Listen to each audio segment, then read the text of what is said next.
Europe 1, 6h56, Thomas Soto. Le vrai faux de l'info de la matinale, Géraldine Vosner, bonjour. Bonjour Thomas. Ce matin, l'homme qui dit non à l'Europe, c'est François Asselineau. Le candidat de l'UPR défend une sortie de l'Union européenne sur le modèle britannique et balaye les prévisions alarmistes de ceux qui s'y opposent.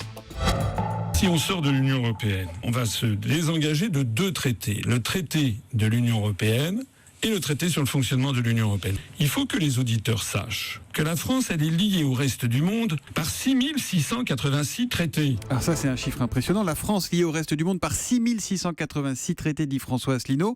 Vrai ou faux? C'est vrai Thomas, selon le service des archives du ministère des Affaires étrangères, 6622 traités sont toujours en vigueur entre la France et le reste du monde. Traités bilatéraux, internationaux. Le plus ancien date de 1860, le traité de Turin, rappelez-vous, par lequel Nice et la Savoie sont annexés à la France. Alors j'ai pas pu les éplucher tous, mais je peux vous rassurer au moins sur l'Italie, Thomas, si la France devait sortir de l'Europe, donc retour des frontières pour les gens, les biens, un traité de travail de 1919 est toujours en vigueur qui garantit la libre circulation des travailleurs entre nos pays.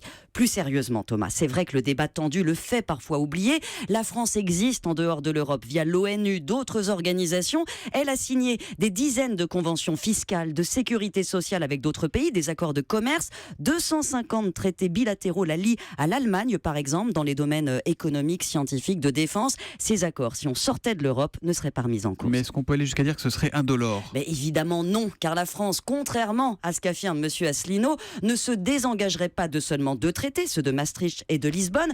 C'est vrai qu'il rassemble ces traités une partie des 500 accords européens en vigueur, mais il y en a d'autres. En matière de terrorisme, par exemple, Europol, la France devrait en sortir, quitte à renégocier un partenariat par la suite. Et surtout, il y a ces accords de libre-échange, de protection des investissements que l'Europe a signés avec 53 pays essentiels au commerce, et il faudrait tous les renégocier un à un, Corée du Sud, Pérou, États-Unis, pour obtenir ou pas les mêmes avantages dans un rapport de force qui serait forcément différent. Voilà pour le vrai faux de l'info de la matinale. Elle a compté les traités, Géraldine Vosner, hier et jusqu'à ce matin. À demain matin, Géraldine.